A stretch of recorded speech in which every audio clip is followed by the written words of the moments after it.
ഇനി ഞാൻ നിങ്ങളിവിടെ പരിചയപ്പെടുത്താൻ പോകുന്നത് ബെറിംഗറിൻ്റെ ഒരു അഫോർഡബിൾ ഓഡിയോ ഇൻ്റർഫേസ് ആണ്. ഇത് യൂഫോറിയ UM2 എന്ന് പറഞ്ഞ മോഡലാണ്. ഇതിൽ ഒരു ലൈൻ വരുന്നുണ്ട്, പ്ലസ് ഒരു മൈക്കിൻ്റെ ഇതും കൂടെ രണ്ടും കൂടെ ഒന്നിച്ചുള്ളതാണ്. കൂടെ തന്നെ XLR കണക്ട് ചെയ്യാം, ലൈൻ ഇൻപുട്ട് അല്ലെ ഫോണോ അല്ലെങ്കിൽ TS എന്ത് വേണമെങ്കിലും കണക്ട് ചെയ്യാം, എല്ലാം ഒന്ന് തന്നെയാണ്. ഇവിടെ ഒരു ഇൻസ്ട്രുമെൻറ്റ്, ഇതിന് ലൈൻ ഗിറ്റാർ കണക്ട് ചെയ്യാനോ അല്ലെങ്കിൽ ലൈനായിട്ടുള്ള മൈക്ക് ഉണ്ടെങ്കിൽ അത് തന്നെ നിങ്ങൾക്ക് കണക്ട് ചെയ്യാം. ഇവിടെ ഹെഡ്ഫോൺ പോർട്ട് വരുന്നുണ്ട്, ഒരു ഡയറക്റ്റ് മോണിറ്ററിങ്, അത് മോണിറ്ററിങ് അങ്ങനെ വേണം. ഫാൻറ്റം പവർ ഓൺ ചെയ്യുമ്പം ഇവിടെ കാണിച്ചു തരും. പവർ ഓൺ ആണെങ്കിൽ ഇവിടെ ലൈറ്റ് ഉണ്ടാവും. ഇവിടെ നമുക്ക് നോക്കിയാൽ കാണാം ഫാൻറ്റം പവർ ഓൺ ആക്കാൻ ഓഫ് ചെയ്യാനുള്ള ബട്ടൺ ഉണ്ട്. USB സ്റ്റാൻഡേർഡ് USB-B ഉണ്ട്. RC ആണ് ഇതിൻ്റെ ഔട്ട് വരുന്നത്. അതുകൊണ്ട് നിങ്ങൾക്ക് ലോങ് ടൈം യൂസ് ചെയ്യാൻ പറ്റില്ല എന്ന് പറയുന്നത് ഇതൊരു ഫ്യൂച്ചർ പ്രൂഫ് അല്ല. കാര്യം മുന്നോട്ട് നിങ്ങളിപ്പോൾ നിങ്ങളുടെ സ്റ്റുഡിയോ മോണിറ്റേഴ്സൊക്കെ അപ്ഗ്രേഡ് ചെയ്യാൻ തുടങ്ങുമ്പോൾ നിങ്ങൾക്ക് RCA കണക്ടിവിറ്റി ചിലപ്പോൾ ഉണ്ടാവണമെന്നില്ല. ഇപ്പം ഞാൻ ഉപയോഗിക്കുന്നത് കാലിയാണ്. കാലിക്ക് RCA ഉണ്ട്, പക്ഷേ ഞാൻ RCA കണക്ട് ചെയ്ത് ഇതുവരെ ഉപയോഗിച്ചിട്ടില്ല. ലൈൻ ടു XLR ആണ് പോകുന്നത്. എൻ്റെ മോട്ടോൻ്റെ കാർഡാണ് എൻ്റെ അടുത്തിരിക്കുന്നത്.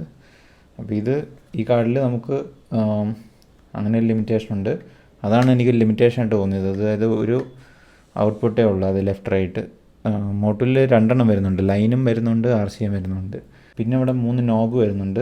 ആ 3 നോബ് എന്ന് പറയുന്നത് ഫസ്റ്റ് മൈക്ക് ലൈൻ ഗെയിൻ, അല്ലെങ്കിൽ മൈക്ക് അല്ലെങ്കിൽ ലൈൻ, അതെന്താ കണക്ട് ചെയ്യുന്നത് വെച്ചാൽ അതിനുള്ള ഗെയിനാണിത്. ഈ നോബ് മാത്രം ഇച്ചിരി ടൈറ്റാണ്. ഇത് ഓൾറെഡി യൂസ്ഡ് ആണ്, കുറച്ച് നാൾ യൂസ് ചെയ്തതാണ്, എൻ്റെ ഫ്രണ്ടിൻ്റെയാണ്. അപ്പോൾ ഇൻസ്ട്രുമെൻറ്റ് ഗെയിനും ഔട്ട്പുട്ടും ഭയങ്കര ലൂസായിട്ടാണ് ഇരിക്കുന്നത് കമ്പാരിറ്റീവ്ലി ഈ മൈക്ക് ഗെയിനിൻ്റെ നോബുമായിട്ട് നോക്കുമ്പോൾ. വളരെ ചെറിയ ഡിവൈസാണ്, അതായത് എൻ്റെ ഒരു കയ്യിൽ ഇത്ര ഒതുങ്ങുന്നുള്ളൂ. ഇവിടെ നമുക്ക് നമ്മുടെ 6.35 mm പിൻ കണക്ട് ചെയ്യാവുന്നതാണ്. ഹെഡ്ഫോൺ കണക്ട് ചെയ്യണമെങ്കിൽ 3.5 ഉണ്ടെങ്കിൽ ഇത് കൺവേർട്ട് ചെയ്ത് ചെയ്യാം. ഇതിന് ഇപ്പോൾ വരുന്ന വില എന്ന് പറയുന്നത് ഒരു 7,000 സംതിങ് ആണ്. ഒരു ഹാർഡ്വെയറും ഇല്ലയെന്നുണ്ടെങ്കിൽ നിങ്ങൾക്ക് സ്റ്റാർട്ട് ചെയ്യാൻ പറ്റിയ നല്ലൊരു ഹാർഡ്വെയറായിട്ട് എനിക്ക് തോന്നി. ജസ്റ്റ് ഒരു മൈക്ക് കണക്ട് ചെയ്ത് ഒരു പാട്ടൊക്കെ പാടി റെക്കോർഡ് ചെയ്യാനാണെന്നുണ്ടെങ്കിൽ ഇത് ധാരാളമാണ്. ഒരു ബെഡ്റൂം സെറ്റപ്പിലേക്ക് കുഴപ്പമില്ലാത്ത എല്ലാ ഫീച്ചറും ഉള്ള ഒരു അഫോർഡബിൾ ആയിട്ടുള്ള ഒരു കാർഡ് തന്നെയാണ്.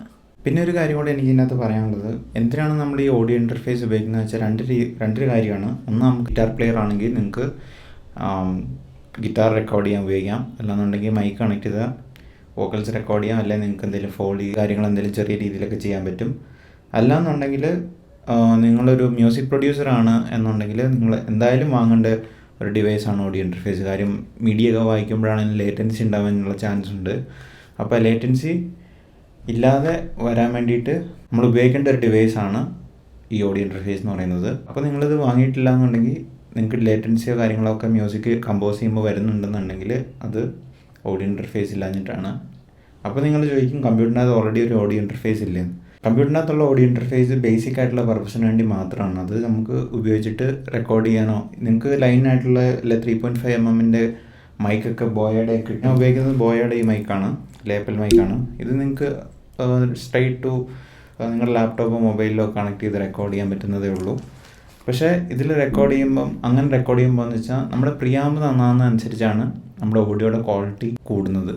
നല്ല പ്രിയാമ്പ് ഉപയോഗിക്കുമ്പം നല്ല ക്വാളിറ്റി കിട്ടും.